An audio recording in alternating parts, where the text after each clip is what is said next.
A grey spring morning settled over Naval Station Norfolk, the mist dulling the sharp lines of ships and cranes. Meredith Voss stepped from her sedan, blending in among the early shift.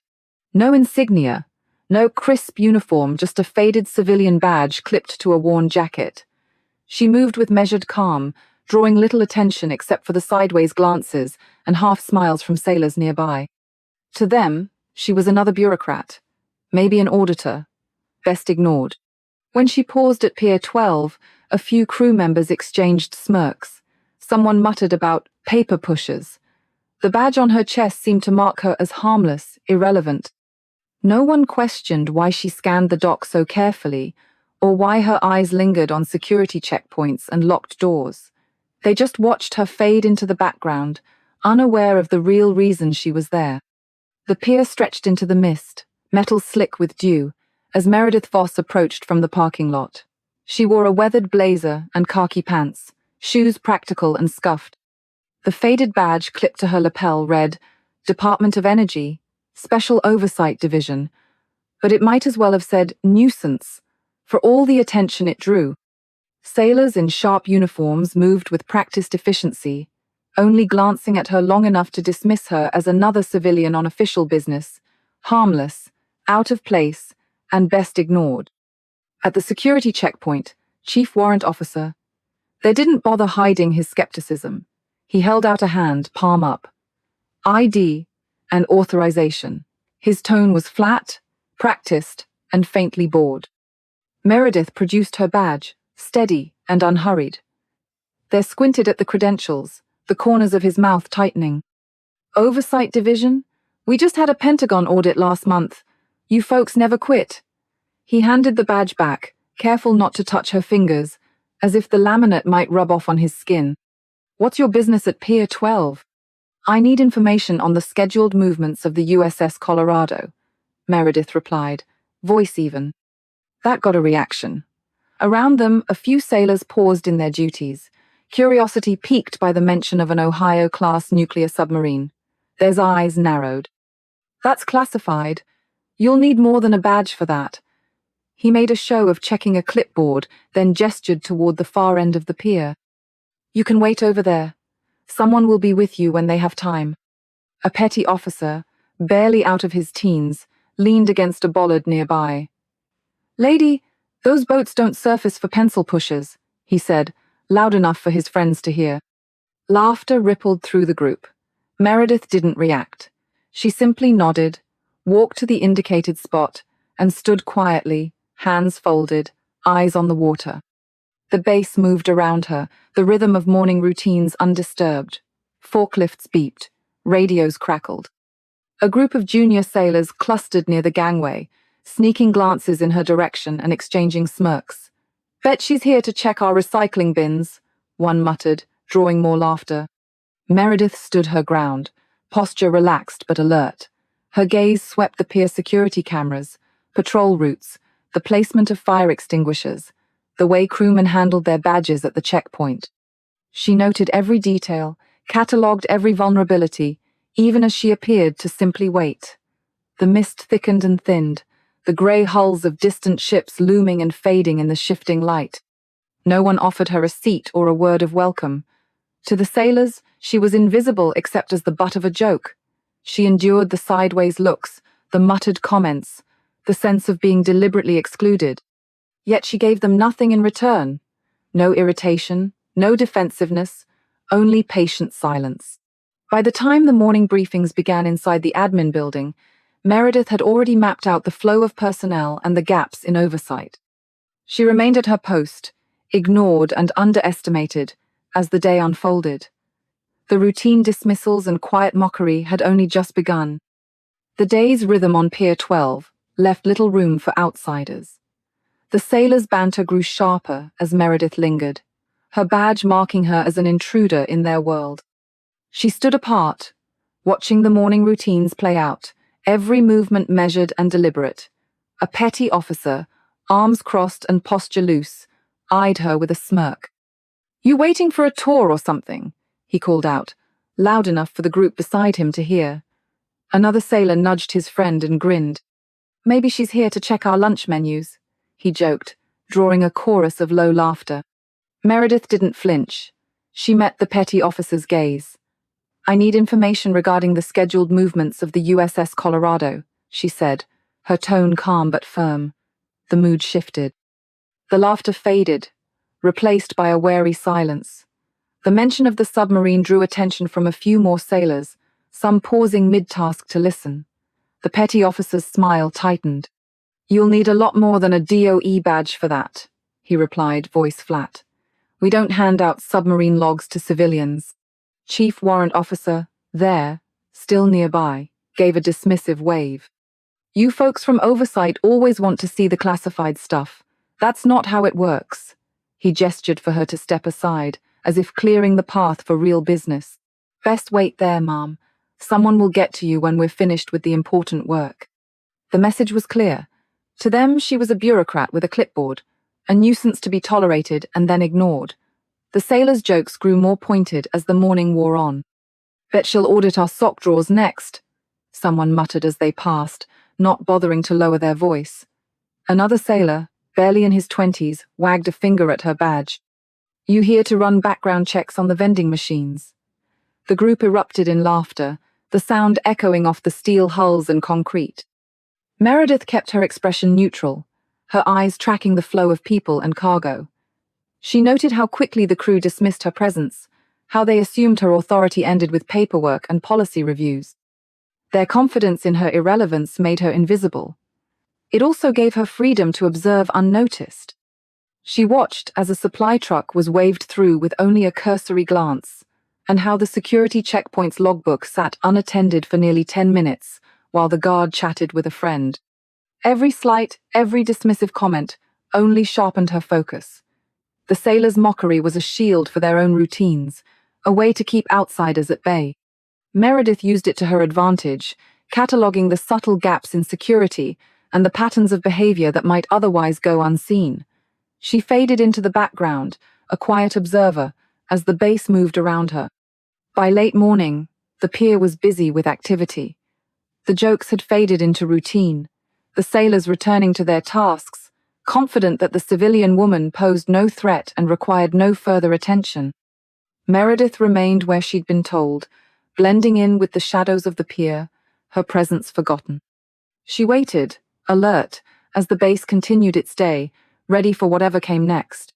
Inside the operations center, monitors cast a cold blue glow over the consoles.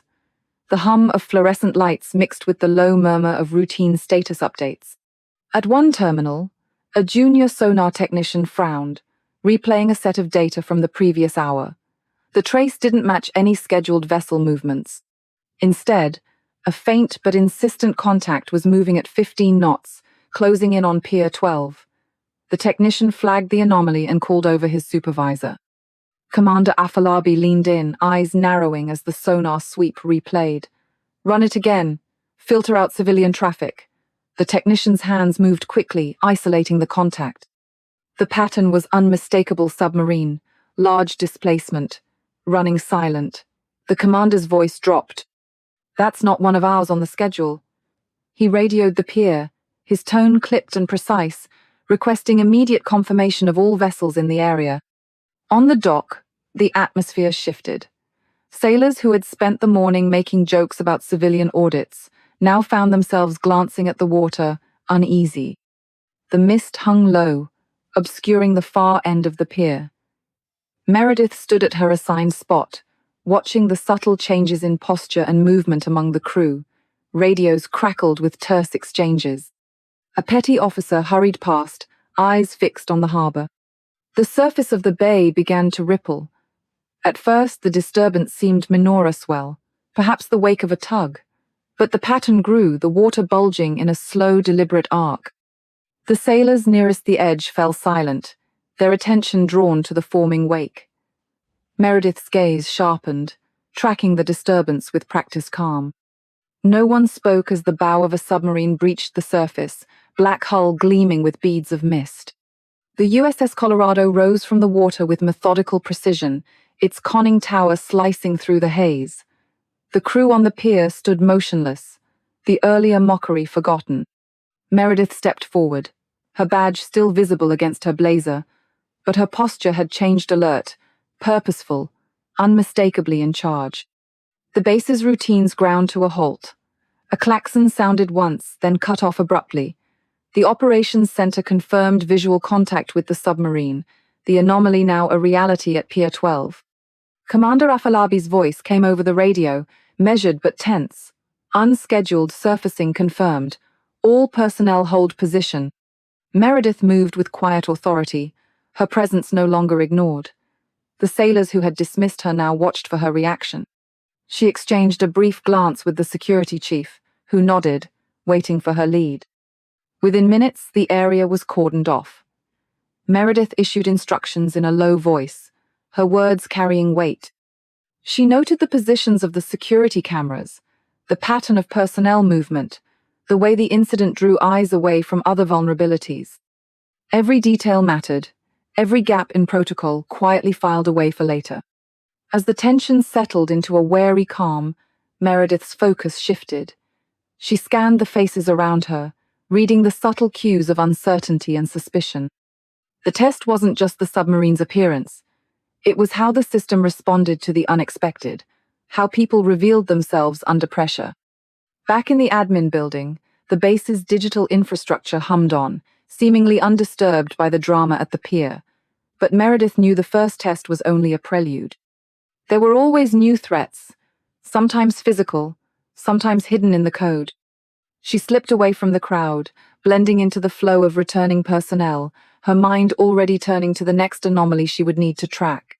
Alarms sounded across the base, their harsh tones slicing through the morning routines. Chief Warrant Officer, their coffee halfway to his lips, froze as the sound echoed off the steel and concrete. The chatter on the pier died instantly. All eyes turned to the water just beyond the edge of Pier 12, where the mist had thickened. The surface of the bay shifted. A slow, deliberate swell rose where moments earlier the water had been flat. No tugs, no warning, no crew on deck, just the silent, unmistakable emergence of a submarine's hull. The black arc of the USS Colorado broke the surface, water cascading off the conning tower. The sub positioned itself with precise intent, aligning directly in front of Meredith Voss. The sailors who had dismissed her earlier now stood motionless, uncertain whether to step forward or retreat. Meredith did not move. She kept her hands at her sides, her badge still visible against her blazer. The suddenness of the submarine's arrival was a message one that bypassed the usual protocols. The base's routines, already unsettled by the anomaly, now unraveled further. Radios crackled as officers demanded explanations. Security teams converged on the pier, their formation tight, eyes scanning for threats. Inside the operations center, the data feeds told a more troubling story. Meredith's earlier review of the nuclear fleet's communication logs had revealed patterns that didn't fit. Command pathways had been altered, subtle insertions that could redirect or override orders. The breach was sophisticated, exploiting gaps in both digital and human oversight. She had traced the anomalies to a handful of personnel, each with access to critical systems, each now under quiet observation. Her investigation had to remain covert. Reporting too soon would risk alerting the perpetrators. Waiting too long could allow the breach to escalate. She monitored encrypted messages, tracked financial transactions, and pieced together the flow of unauthorized commands. The evidence pointed to a parallel command structure. Someone was preparing to seize control of the fleet's most sensitive assets. As the day wore on, Meredith used her access to secure communication centers to gather more intelligence. She set digital trap honeypots designed to attract the intruder, each one revealing a little more about the methods in play. The breach was no longer theoretical. Modified protocols had been planted on multiple vessels. The risk of strategic paralysis was real. Her surveillance identified compromised officers, a lieutenant commander, 3 admirals, all with connections to the altered systems.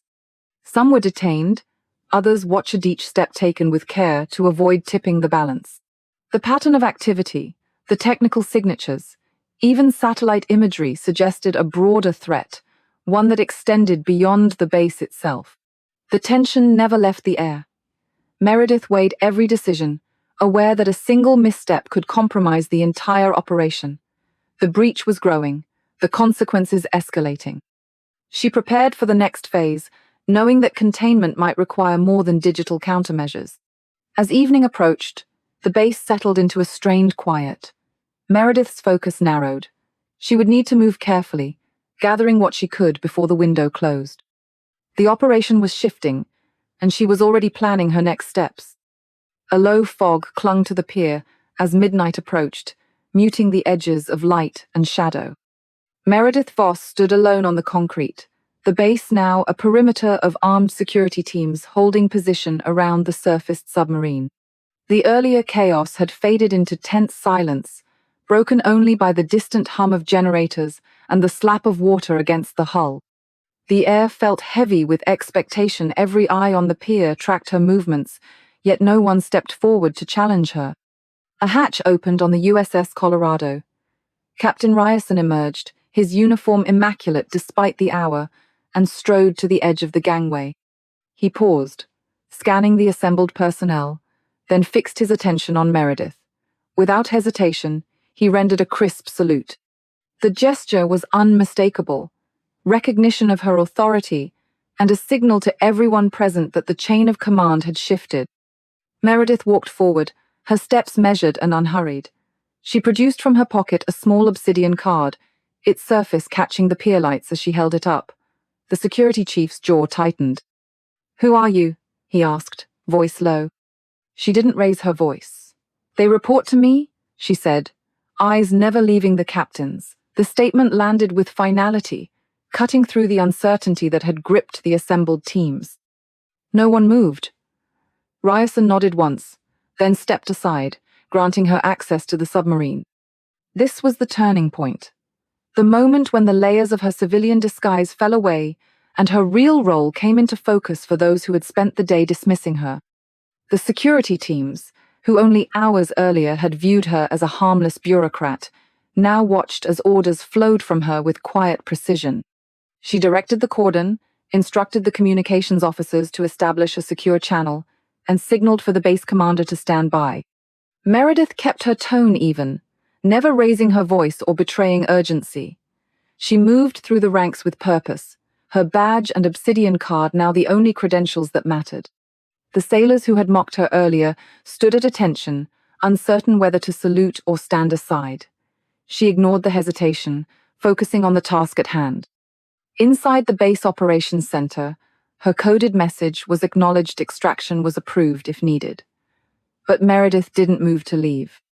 Instead, she requested access to the command logs and began reviewing the data herself, cross-referencing the digital anomalies with the physical events unfolding on the pier. Her assessment of the threat was methodical and unhurried, but every decision carried weight now. The presence of surveillance devices, the unscheduled surfacing, and the altered command pathways all pointed to a coordinated breach. She weighed her options. The time for quiet observation had ended. She authorized emergency protocols, shifting the base from routine security to active defense. Her transition from observer to operative was seamless. Civilian clothes or not, she was in command. As dawn approached, tension hung over the base. Meredith's steady presence anchored the response, but everyone sensed the situation could turn violent at any moment. The next move would come quickly, and she was ready for it. Confusion settled over Pier 12 as the perimeter tightened. Armed security teams waited for orders, their radios filled with clipped exchanges and half-formed questions. The mist seemed thicker now, muting the floodlights and blurring the line between water and concrete. Meredith stood at the edge of the cordon, her presence no longer overlooked.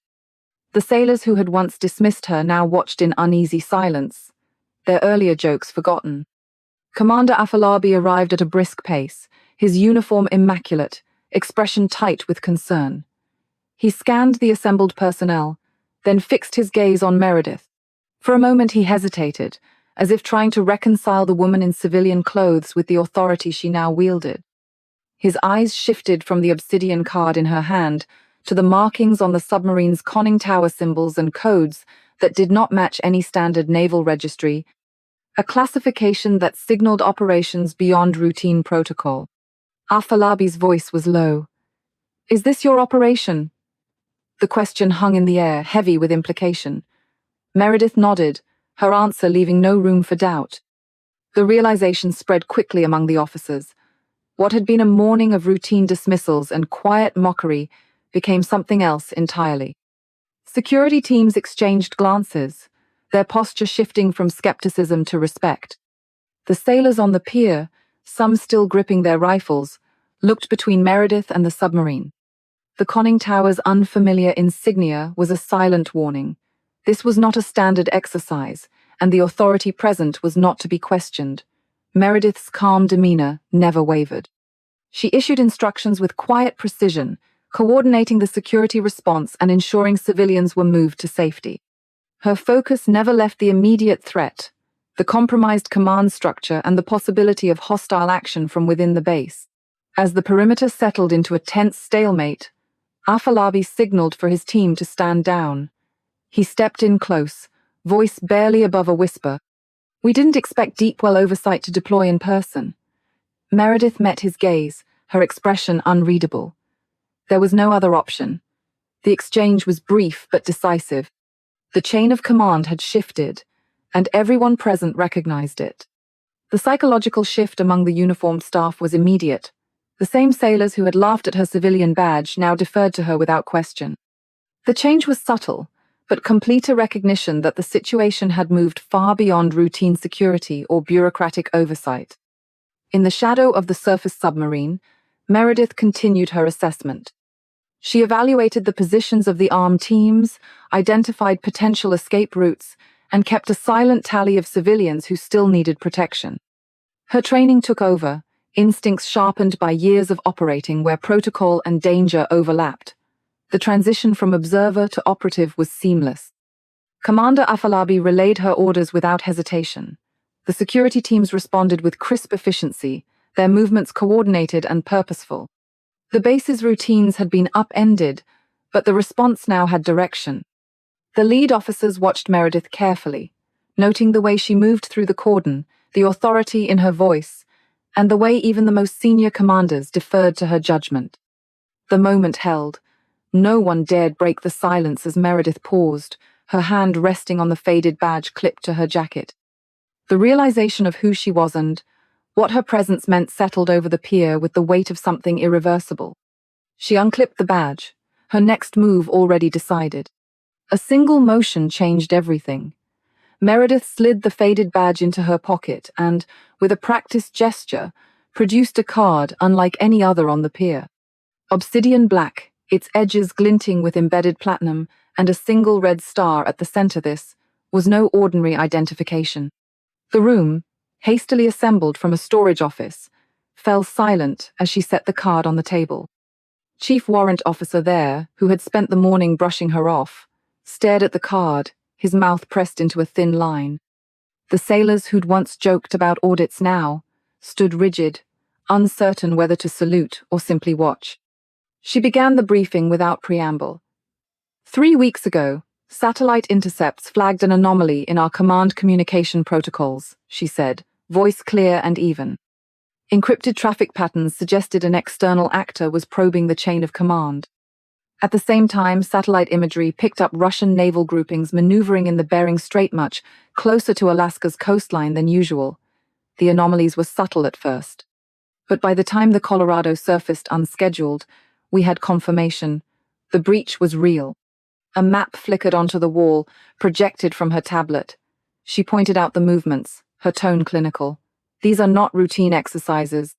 We traced the interference to compromised credentials held by 3 admirals currently under surveillance. The submarine's surfacing was a controlled Test Omega protocol activation. Its purpose: to confirm that legitimate civilian oversight could still assert command if the military chain was compromised. The room absorbed her words in uneasy silence. Chief. Their's earlier bravado had vanished, replaced by the slow realization that everything he thought he knew about the day had shifted. Meredith continued, Deepwell is a civilian oversight program. It activates only when there is credible evidence that military command might be subverted. My presence here, my authority, none of it is routine. Today was a test, and you all played your part. Captain Ryerson, standing at attention by the door, nodded in understanding. The weight of the revelation settled over the group. Meredith's posture remained steady, her eyes moving from officer to officer, reading their reactions. She laid out the evidence: communication logs with altered routing, intercepted messages, the digital fingerprints of intrusion attempts, and the patterns of movement that betrayed the compromised admirals. Each point was delivered with precision, leaving no room for doubt. Questions followed, but she answered each with the same measured tone. The Oversight Division exists to ensure that, in a crisis, the United States military remains accountable to civilian authority. If that chain is ever threatened, we step in. Today, the system worked. She requested immediate access to the Secure Communications Center, instructing the security team to sweep for any further vulnerabilities. Her orders were followed without hesitation. As the briefing ended, the sailors and officers remained quiet, processing the shift in their understanding. Chief There, who had spent 2 decades on the base, met her gaze with something close to respect. "I was wrong," he admitted, voice low. Meredith gave a brief nod, already moving on to the next task. She gathered her notes, issued final instructions, and prepared to debrief the security team. The sense of routine had been shattered. Now, every person in the room understood the stakes. Meredith's focus never wavered. There was still work to do, and she would see it through. As she stepped out of the briefing room, the tension lingered, the reality of what had just unfolded settling in among those left behind. Naval Station Norfolk moved under a new set of rules. Barricades blocked every entrance, and patrols doubled along the waterfront. The base entered lockdown as military police swept through offices and berths, detaining the officers and admirals flagged in Meredith's report. Admiral Schaefer's absence drew the most attention. He'd vanished before the order came down, leaving behind only a hollowed-out office and a tangle of encrypted messages. The rest were held under guard, their access badges already deactivated, their communications cut off. Meredith met with Commander Afalabi and Captain Ryerson in a quiet admin room, the blinds drawn against the afternoon glare. The debrief was spare and direct. Afalabi reviewed the evidence she'd laid out: the altered command protocols, the timeline of unauthorized access, the satellite images of Russian ships shadowing the fleet. Ryerson listened, arms folded, his face set in a careful mask. Meredith explained the infiltration plot's scope and how the breach had nearly gone undetected. She made clear which vulnerabilities had been exploited, which procedures had failed, and which personnel had missed the warning signs. The conversation stayed professional. No one mentioned the morning's mockery or the shift in authority. There was only the work, containment, remediation, and prevention. Outside, investigators catalogued every device, every log file, every unexplained transfer. Security teams moved quietly through the corridors, collecting laptops, securing data, and escorting those under suspicion to holding rooms. The base's digital infrastructure underwent a full sweep. Meredith's findings became the blueprint for the investigation, her notes cross-referenced with the forensics team's discoveries. The process was methodical, no room for shortcuts or assumptions. By evening, the first phase was complete. The base commander issued orders for restricted movement. Only essential personnel remained on the docks, and the USS Colorado was secured under heavy guard. Meredith's final task was to ensure all evidence was transferred to the appropriate agencies. She handed off encrypted drives, signed the chain of custody forms, and confirmed the list of compromised accounts. Her presence was no longer needed. The military would handle the rest. Her last exchange with Commander Afalabi was brief. He asked if Deepwell would be watching. Meredith replied, "We're not meant to be seen unless absolutely necessary." She left the admin building through a side exit, blending into the flow of civilian contractors heading home. The obsidian card disappeared back into her pocket. Her jacket was buttoned, her badge tucked away, her pace unremarkable among the crowd. A black sedan idled by the curb. She climbed in without a word. From the rear seat, she watched the base recede, the flashing lights and checkpoints fading into the dusk. Norfolk's routines would resume, but the memory of the day's events would linger, quiet changes taking root where few would notice. The next morning, new protocols appeared across the base. Security reviews began in earnest. The staff who had witnessed the operation spoke little, but their posture changed. Meredith's name would not appear in any official report, but the consequences of her presence would ripple through every department. After the operation at Norfolk, the Navy moved quickly to implement new protocols. All communications on base shifted to secure, encrypted channels, with random verification checks introduced for every transmission involving nuclear assets. Access to submarine command modules now required dual authorization, one military, one civilian, ensuring that no single compromised officer could act alone. Routine drills were replaced by unannounced audits, and the chain of custody for command codes was reviewed at every shift change. Security teams rotated more frequently, and counterintelligence personnel remained embedded throughout the base, monitoring for signs of internal compromise. Naval Command issued strict instructions. Every order touching nuclear operations would be subject to civilian oversight, and any anomaly, no matter how minor, would trigger a full investigation. The verification of command protocols extended beyond Norfolk, rippling through the entire nuclear triad. Submarine crews, missile silos, and bomber wings all underwent system-wide reviews. Compromised communication modules were isolated and replaced, with technical teams working in shifts to prevent downtime. The base's network infrastructure was hardened, and all external traffic was logged and flagged for anomalies in real time. The Joint Chiefs requested a classified briefing within days of the incident. Meredith met them in a secure facility, laying out the evidence, the sequence of protocol breaches, the detection of foreign patterns in command traffic, and the identification of multiple compromised officers. She explained the necessity of Deepwell's independence, how its operators remained outside the traditional chain of command, ready to intervene if the system ever failed. When pressed on oversight, she insisted that Deepwell's authority must remain separate, answerable only in moments of genuine crisis. The chiefs, some skeptical, others quietly impressed, agreed to her recommendations, recognizing that the alternative unchecked military authority was no longer acceptable. The most immediate lesson was clear. Civilian oversight is not a formality. The events at Norfolk exposed just how vulnerable even the most secure systems could be. The existence of Deepwell, once a closely guarded secret, became a quiet reassurance among those who understood its purpose. The Navy's responsive swift detention of compromised personnel, new verification steps, and a visible demonstration of command integrity sent a message both internally and abroad. The Broken Arrow Protocol, invoked as a last resort, signaled to adversaries that control over nuclear assets remained absolute. Longer term, the operation revealed the complexity of modern threats.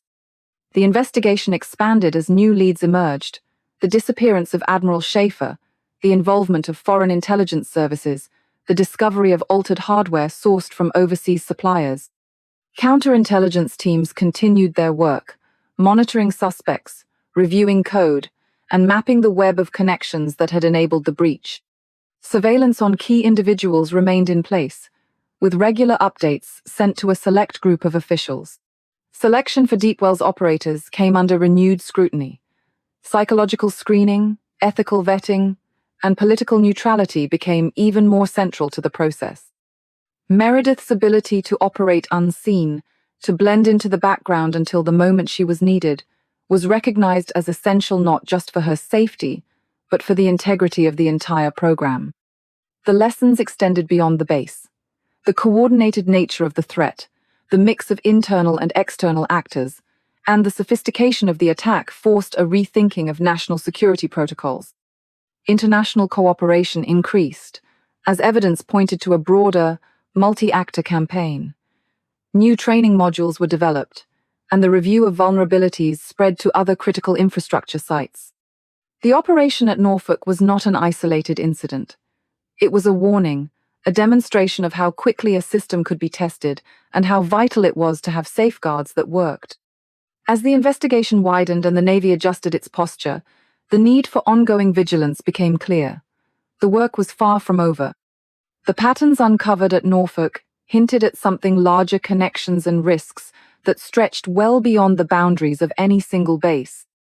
At the heart of the Norfolk operation lay a far-reaching objective: to prevent the emergence of a shadow command capable of seizing control over America's nuclear arsenal. The Deepwell program, which authorized civilians like Meredith Voss to step in when the traditional chain of command was threatened, was not a theoretical safeguard. This mission was its first real test since its inception decades earlier, when the Reagan administration quietly established Deepwell after a series of near-launch incidents exposed the fragility of unchecked military authority. The events at Pier 12 were only the most visible part of a coordinated national effort. While Meredith confronted the breach at Norfolk, other Deepwell operators quietly surfaced across the country. Each appeared without warning at missile silos, air bases, and submarine pens, their presence a signal. The system was being verified from the inside out. Their orders were clear: confirm that every nuclear asset could authenticate civilian oversight and reject any compromised command. The USS Colorado's unscheduled surfacing, responding to the Omega Protocol, was a demonstration not just of technical compliance, but of the principle that civilian authority would always have the final word. Investigators found that the threat extended far beyond a handful of rogue officers. The conspiracy included high-ranking military leaders with direct launch authority, as well as members of the legislative branch. 3 senators on the Intelligence Committee were implicated, each using their influence to shield compromised personnel and, in some cases, to push for changes in nuclear command policy that would have weakened oversight. The goal was simple: consolidate domestic control over the arsenal, bypassing the checks designed to prevent unilateral action. The technical side of the breach revealed new vulnerabilities. Quantum interference systems, devices capable of mimicking or blocking legitimate command signals, had been smuggled into critical communications hubs. These devices could issue false launch orders or disrupt the recognition of real ones, creating the risk of strategic paralysis at a pivotal moment. The investigation traced financial trails to Moscow, identified Chinese technical signatures in the compromised software, and found operational knowledge that could have only come from within the U.S. national security apparatus. Russian naval movements near Alaska and Chinese exercises in the South China Sea, detected in the days leading up to the incident, were not random. They were coordinated tests, probing the integrity of America's nuclear response. The president and senior advisors were briefed in person by Meredith and the Colorado's commander. The Deepwell program's existence, its operational mechanics, and the details of the threat were laid out in the Situation Room. The president's decision to maintain Deepwell's independence, even in the face of political pressure, underscored the gravity of what had been uncovered. In the end, the operation was a reminder that the most important safeguards are often the ones no one sees. Civilian oversight, covert verification, and the willingness to act quietly when the stakes are highest, these are the threads holding the system together. The names of the operators and the details of their work would never appear in public reports, but the deterrent effect of their actions would ripple outward, quietly shaping the choices of those who might test the boundaries again. Sometimes, the people who move unnoticed through the background are the only line between order and chaos. As the sun faded behind the security cordon, Meredith Voss left Norfolk the same way she arrived: quietly, her badge hidden, her presence fading into the routine movement of the base. Chief there, who once dismissed her as a bureaucrat, now watched with a different kind of respect, understanding the weight she carried and the barriers she broke. Her work would never be recognized in headlines or ceremonies, but its impact would shape the safety of many. The guardianship of national security often depends on those whose names remain unspoken. For every uniformed leader, there are others like Meredith whose vigilance ensures stability from the shadows. If you value stories about the unseen work behind military readiness, consider subscribing. Your support helps us share the stories of those who protect, even when no one is watching.